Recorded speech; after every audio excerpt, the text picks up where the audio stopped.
Welcome back to the High Elves Abridged. In the first part, we took the goblin settlement near Imladris to help defend it. We also in the west stole a random bandit settlement from the humans to try and get some money. Then the goblins did a big counterattack of their little cave, and we only just about held them off somehow at the end. And after all that, we're left with pretty much no troops and no money. So that's a good situation to be in. Unfortunately, the goblins had a bit more stuff to throw at us. This Zag-Galar place gets attacked by a very small looking goblin army, maybe not enough to actually overcome our also very small defending force. But a slightly bigger looking army goes for Imladris itself, where I've only got a couple of units. So this looked pretty bad. However, it is also my lucky day because I just waited for the next turn, and the guys at Imladris, well, they just walk off. So that's going to help us out with that one a fair bit. The other guys just continued their siege, making equipment. Over in the west, I've got these two roaming generals. I made some towers with them. And now we're going to go on an adventure. What I thought is maybe I can walk out into the rebel territories and find some towns that are just barely defended and take them using only these generals to avoid actually making troops over in the western part of our territory to save money. Now then, we're back at Zag-Galar because that little army is making an attack, so let's try and hold them off. Obviously we're lacking for melee troops, but their army isn't that good either.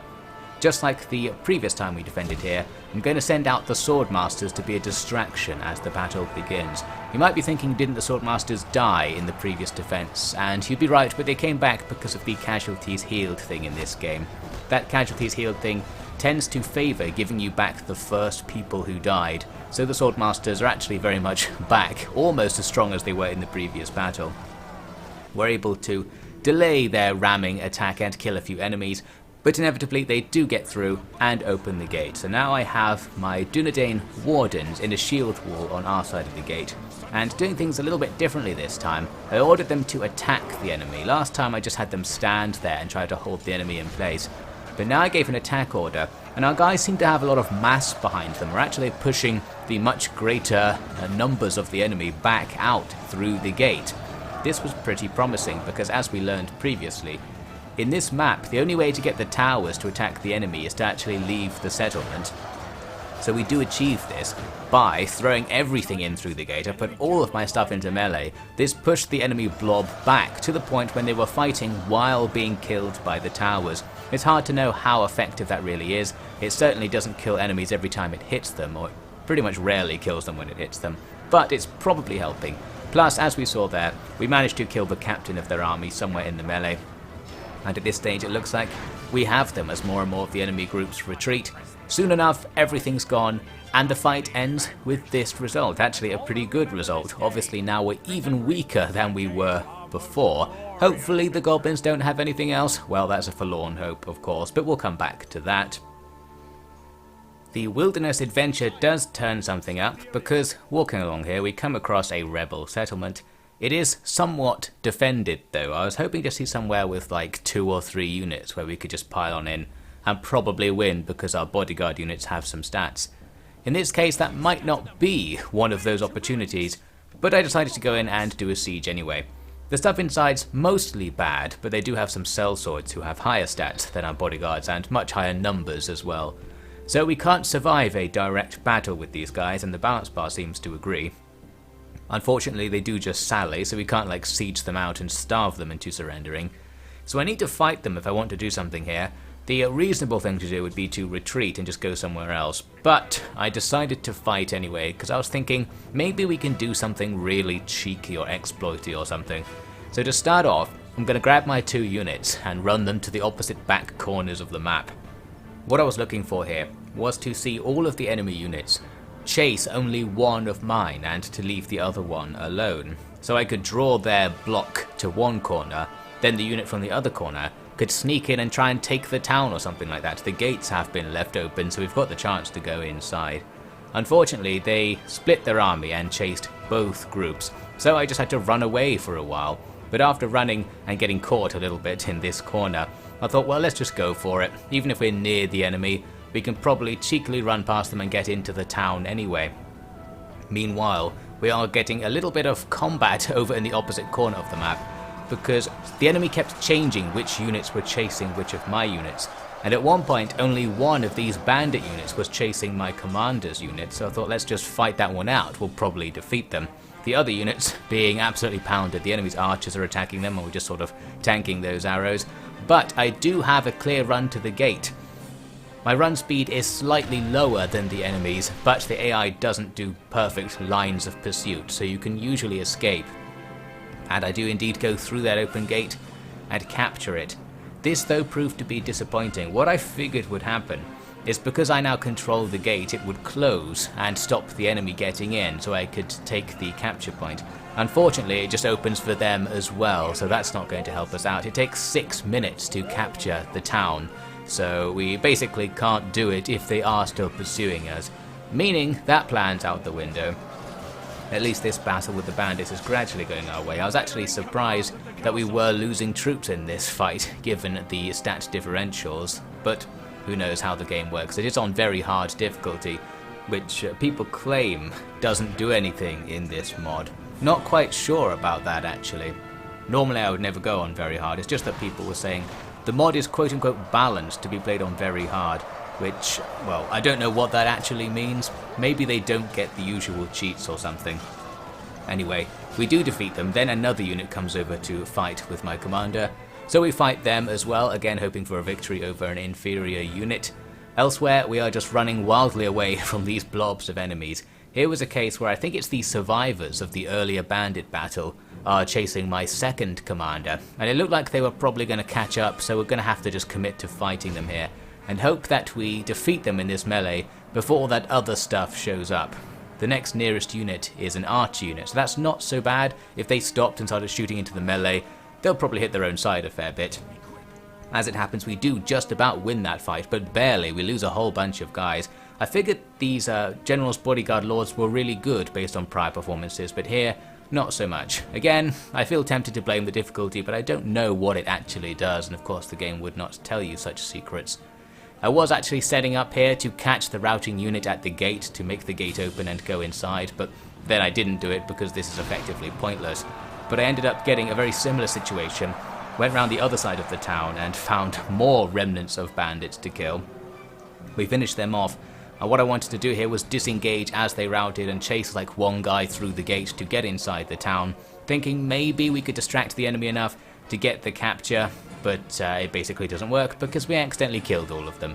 And then the time limit runs out and we win after just running away for ages more. So we've grabbed the draw, not quite the exploit win, just means the siege continues on into the next turn. What I'm actually doing with my turns, by the way, is trying to use the money we're gradually gathering to get all of the basic economy buildings down so we can one day afford an army. We need farms, we need roads, and we need the basic trading buildings as well. I think the roads are the most important thing based on how much money they give you. Anyway, as we move on, nothing from the other factions, but those rebels again sally, so we're facing the same battle as before, only now we have less stuff. And really it's going to be the same strategy as before. I got some of their archers into a corner this time with our general. Figured again this would be an easy takedown, but unfortunately it wasn't quite the easiest thing in the world. We had a time limit too because their sellswords were on the way, and we certainly didn't want to fight them. In the end we were unable to finish off the archers before the sellswords arrived, and again we took unexpected casualties. Figured that would be a free win. Anyway, we got out of there because the sellswords, as mentioned, do actually have better stats than the general's bodyguards. Which is a shame because you'd think like the elite elven troops would be really good. These disgusting mercenaries can outperform us, so we need to get out of there. The thing is we are exhausted after that fight with the archers, so our speed's going to be debuffed, and we do get caught, and you can see the second we get caught we take losses super fast. We don't appear to stand a chance against these guys, which, yeah, kind of sucks. I wanted to play as the elves specifically to feel powerful after feeling not very powerful in previous campaigns. But it's not happening. I guess I'm just used to this, and I will just blame it on the difficulty level, even if that's actually doing nothing at all, which people have said. Anyway, this battle goes on. We take the town again at one point, or do the attempt to take town strategy, which is pointless, just for fun. Found the survivors of the lumbermen from the previous battle in a different corner at some point, and we were able to take them down. They do suck sufficiently, so that's good. Then a while later, looks like I'm about to lose my second general, but the time limit runs out at an opportune moment. So there we go, another draw. After that, well, you know what's coming. It's time to do this again. This time though, they're out of siege supplies. So if we can get a draw in this battle, we win because their units will just be deleted in the next turn. Nearly lost my second general again when he got caught, but just sort of kept spamming the move command until he ran away, and got away with that as a result. Then we ran around the entire map for a long time, until finally we arrive at this moment. We have taken the settlement in the end, pure exploits all the way. I can even occupy it without sacking. Public order's pretty good by the looks of things. They're probably impressed with how I've somehow come to take over the town. All those draws, by the way, do count as losses, I believe. We lose some money due to the baggage train thing that just popped up there. And I think I even lost a command star or something from taking all of those defeats. Can't quite remember. At least now we have this place, and we can use it to make some useful economic advances. We can put roads and mines here. That should be nice. Probably not going to do that again though. Here's what we really need to do. Making the next level road at our capital gives us loads of income, enough to have a couple of extra units once all that's done. So that's really what we're working towards here. Just need more money, and we can get even more economic potential out of our western territories. But back in the east, we are now facing some enemy attacks again.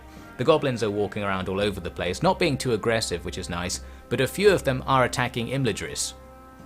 After another turn of just building things, in they come. Looks like an even engagement though. We've got a decent amount of stuff, even though it's only 3 units, because we do have Elrond, which is a decent unit, and the enemy appear to be really damaged. So while they had like 6 units, they're all quite small, meaning we're not in too much trouble here. We get a unique map for Rivendell. It's basically just a gate and 2 small bits of wall. That's what we have to defend. They're going to come across this huge bridge to get to us, but there wasn't really any particularly good way to exploit that, so I just waited for them to show up. It was time to see how the archers would perform, and we do have something like the problem I saw last time when I played this mod. I remember at Helm's Deep, the archers on the wall couldn't really fire properly because the little thing in front of them, their cover, blocks their line of sight, and here, sometimes it blocks line of sight, and it just causes your men to shoot into the sky, and that's really a waste of ammunition. Since the elves have good archers without that much ammunition, this is particularly bad because we are just wasting arrows. It did get a bit better as time went on, because as the enemy got close, the guys who were shooting into the sky stopped, and the few guys who were shooting forwards carried on. So now we are using our ammo more efficiently, we're just not actually killing many enemies. These giant towers are supposedly archery towers, although they didn't appear to actually be shooting. I feel like at some point in the battle I heard them fire, but again they probably have weird activation conditions, so they're not quite what you would expect.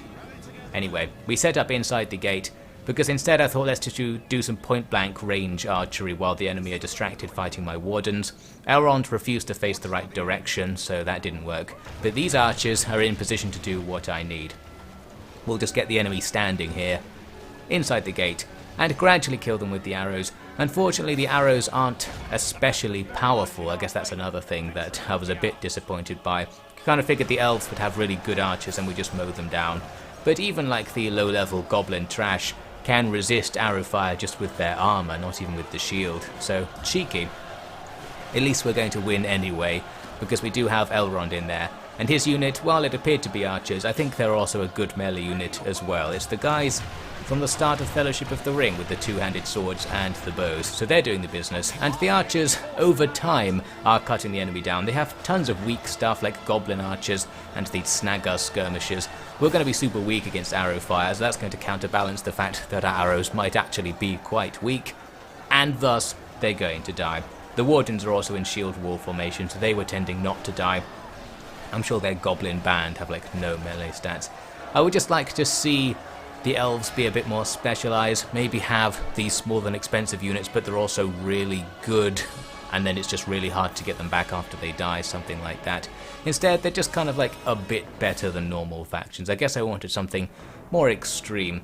Anyway, after we killed all that stuff, there was one more enemy unit who were sitting at the back with the ladders. They then dropped the ladders and came over to attack. You can see I put the archers out in front of the wall, thinking I'll give them a clear line of sight, and maybe we'll mow the enemy down as they advance. But again, I was disappointed. We didn't even kill one of them as they charged at us. Pretty bad.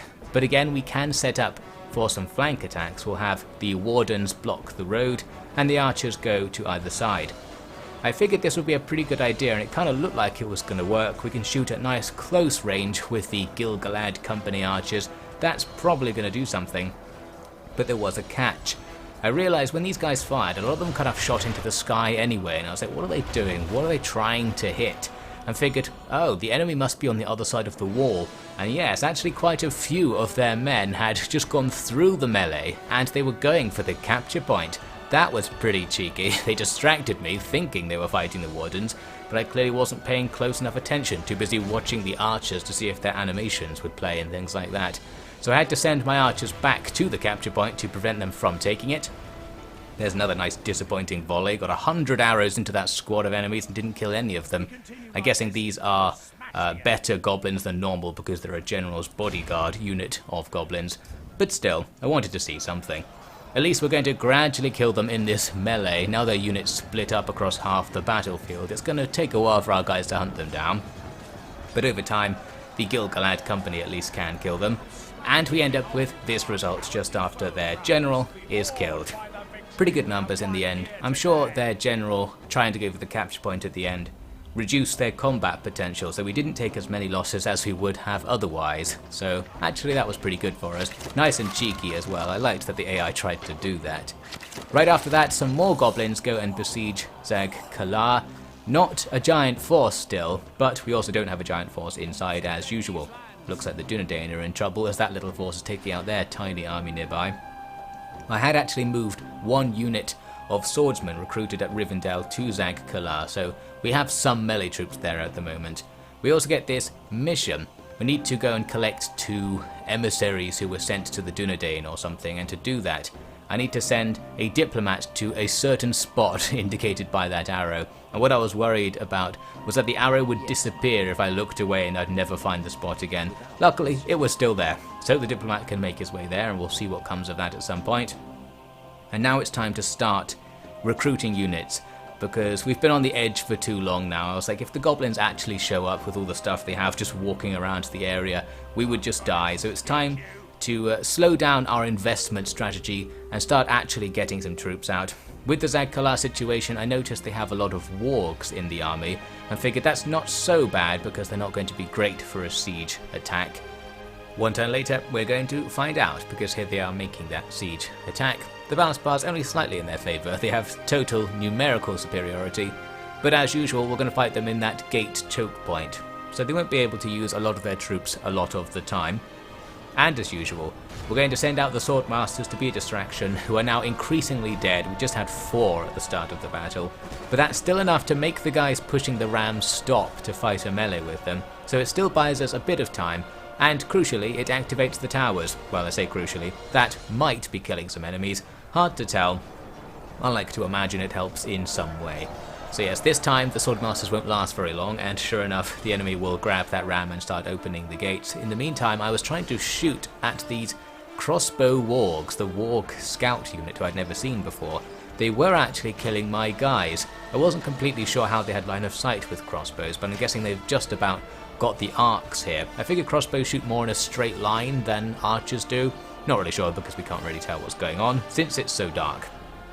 But yes, I prioritized that target and killed a few of them, but actually not very many at all, because here they are leading the charge on the way in after my archers are out of ammunition. So again, the archers managed to disappoint me by the looks of things. Now then, we just grind it out. We're nearly out of Dunedain wardens, who are particularly good against the scouts, but I seem to remember wargs have particularly bad stats. They're just not as good as you think they're going to be. Although that was in version 3 of the mod, and this is version 4.5, I believe, so who knows how the stats of the other factions have changed.